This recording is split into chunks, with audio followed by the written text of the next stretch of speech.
It happens in politics. It happens between nations. It happens in marriage. It happens in business. Conflict. The dictionary defines it this way: to come into collision or disagreement, to be at variance or in opposition. Real conflicts are rarely about right versus wrong. Those are easy to understand and resolve. Real conflicts, the messy, difficult ones that are much more prevalent in today's business environment, are about right versus right dilemmas. In conflict resolution, there's 4 major right versus right dilemmas. Truth versus loyalty, good for the long term, good for the short term, good for me, good for everybody, and compassion versus justice. These collide. Conflict often occurs when one individual's version of right conflicts with someone else's version of right, yet neither is actually wrong. When stakes are high and individuals are in positions of power, this dilemma is enhanced. At this level, leaders have to consider the real organizational impact of the conflict and why solving it matters. Conflict is the natural state. It's the result of fragmentation. So for a leader, they really need to think about first what's at stake for the organization, and then really focus on those conflict situations that are inhibiting their progress. Cohesion, alignment is an unnatural state, and alignment fuels possibility, and that's where you access real power.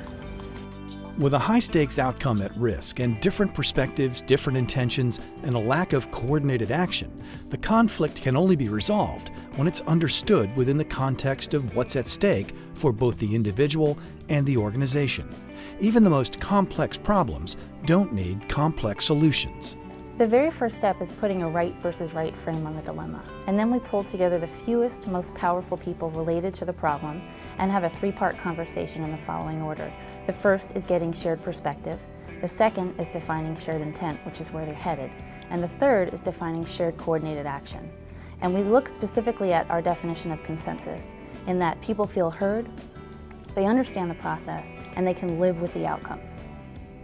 Because of the complexity of these conflicts, standard tools to resolve them aren't readily available, and the complexity of today's problems require coalitions of senior leaders to be formed. Chris McGough was a consultant and problem solver who recognized that this problem existed in Washington, D.C., within the federal government and elsewhere, and leaders in these situations needed a clearing, a place where they could take a step back, understand what's at stake, and see how to best tackle the challenges. So the clearing was born. The clearing's mission is to inspire, outfit, and partner with people who are daring noble and mighty things. These are people willing to take on the problems where the stakes are high and the stakeholders are plentiful. A lot of people have to agree in order for the problem to be solved. Social complexity. These are the toughest problems in the world to solve. And we as people have a very poor track record in solving these problems, but we can't afford to fail any longer. Our mission is to help people who want to solve these problems solve them. The clearing is committed to helping leaders in government and corporate sectors to access unprecedented levels of power in solving complex problems. Through approaches based on the fundamentals of human behavior, the clearing helps its clients get clear on the problem and understand what's at stake so possibility can emerge. The clearing helped us both develop and maintain a relationship with our public sector partners by really focusing on this concept of trust.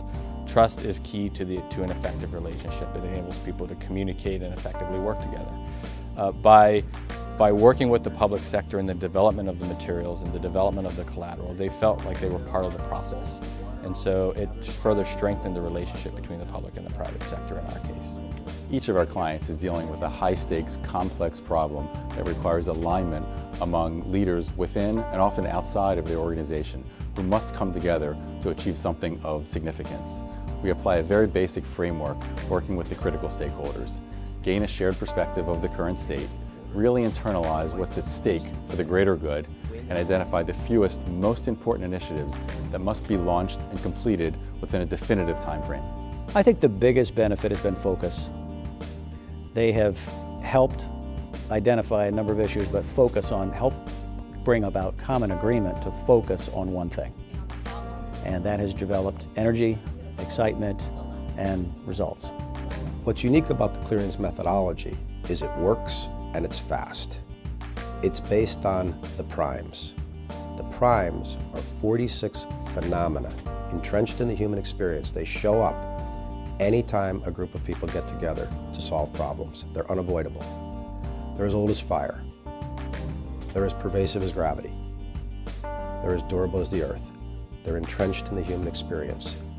We reveal them to groups so that they can master them, so that they can be successful working together to solve these socially complex problems.